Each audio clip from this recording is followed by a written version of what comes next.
Shalom, perkenalkan nama saya Chelsea Pakai dari kelas MKK 2 dan saat ini saya akan memaparkan materi strategi komunikasi persuasif dan dialogis. Komunikasi persuasif adalah suatu proses komunikasi yang bertujuan untuk mempengaruhi sikap, keyakinan, atau perilaku orang lain secara positif dan konstruktif. Persuasi tidak hanya digunakan dalam konteks pemasaran atau publik, tetapi juga dalam berbagai aspek kehidupan termasuk hubungan interpersonal, pendidikan, dan organisasi. Melalui komunikasi persuasif, seorang komunikator berupaya mengajak audiensnya untuk menyetujui atau mengadopsi berbagai pandangan tertentu melalui penyampaian pesan yang efektif. Menurut buku Persuasive Communication karya James B. Steve dan Paul A. Mongeau menjelaskan bahwa komunikasi persuasif adalah upaya untuk mempengaruhi individu atau kelompok melalui pesan yang dirancang untuk memodifikasi sikap dan perilaku mereka. Buku ini menyoroti pentingnya memahami psikologi audiens dan menggabungkan elemen-elemen seperti daya tarik pesan, saluran komunikasi, dan konteks sosial dalam strategi komunikasi persuasif.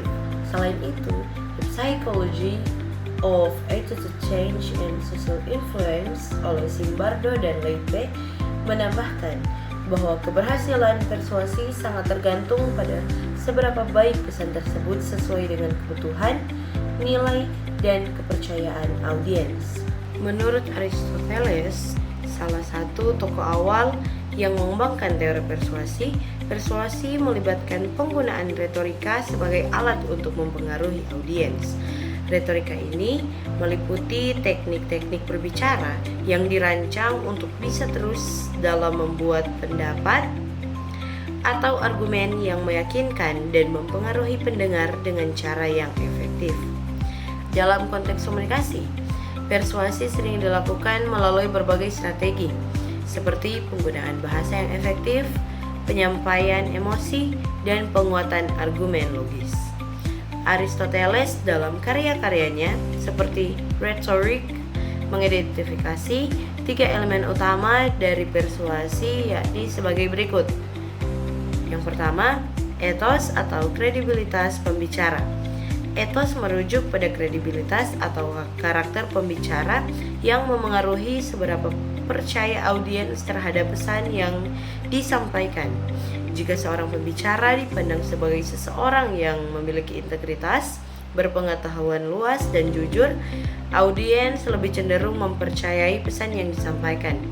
Kredibilitas ini bisa dibangun melalui reputasi, pengalaman, atau cara pembicara menyampaikan dirinya selama berkomunikasi. Misalnya, seorang host yang memiliki reputasi baik serta terlihat ahli dalam bidang yang dibahasnya akan lebih mudah mendapatkan kepercayaan audiens. Kredibilitas juga dapat dibangun dengan cara menunjukkan transparansi dalam penyampaian informasi, memberikan penjelasan yang jujur, dan menawarkan solusi yang relevan bagi penonton. Yang kedua, pathos atau emosi audiens. Pathos adalah elemen persuasi yang berkaitan dengan emosi audiens.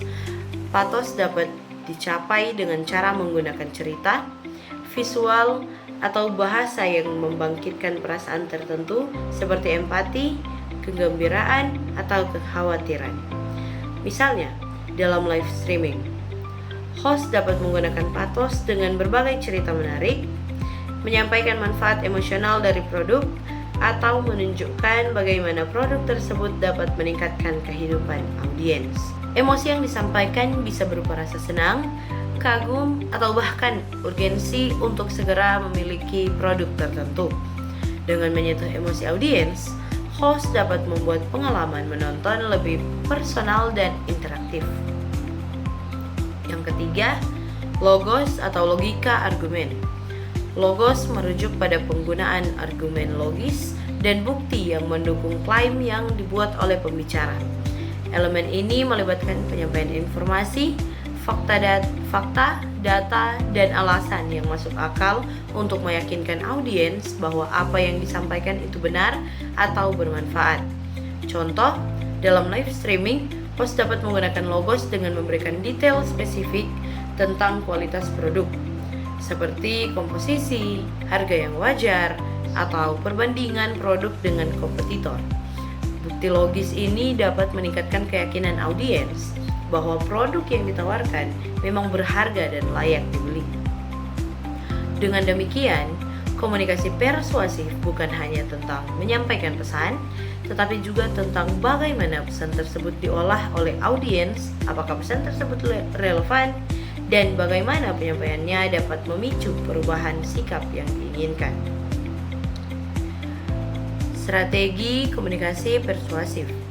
Strategi komunikasi persuasif adalah kombinasi antara perencanaan komunikasi yang dirancang untuk meyakinkan dan manajemen komunikasi yang bertujuan untuk mencapai perubahan sikap, pandangan, atau perilaku audiens. Tujuan utama dari strategi ini adalah mengarahkan audiens agar setuju atau bertindak sesuai dengan pesan yang disampaikan. Dalam menyusun strategi komunikasi persuasif, langkah-langkah yang jelas perlu diperhatikan, seperti menentukan siapa target audiensnya, pesan apa yang ingin disampaikan, mengapa pesan itu penting, serta di mana dan kapan pesan tersebut harus disampaikan agar tepat sasaran. Menurut buku Communication and Persuasion, karya Carl E. Hovland dan kawan-kawan, strategi komunikasi persuasif hanya harus didasarkan di pemahaman mendalam mengenai karakteristik audiens, termasuk sikap awal, tingkat pengetahuan, serta kepercayaan mereka. Selain itu, kredibilitas komunikator dan daya tarik pesan juga memainkan peran kunci dalam mempengaruhi audiens. Hovland dan koleganya juga menekankan pentingnya elemen-elemen seperti struktur pesan, gaya penyampaian, dan saluran komunikasi yang digunakan.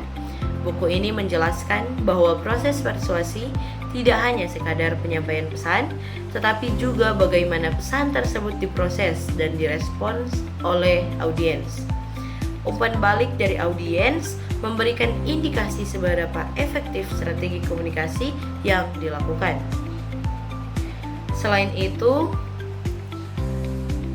Persuasive Communication and Attitude Change oleh Philip Zimbardo dan Michael Leitpe menambahkan bahwa dalam strategi komunikasi persuasif penting untuk mengidentifikasi elemen-elemen psikologis yang dapat mempengaruhi audiens seperti emosi, motivasi, dan kebutuhan mereka.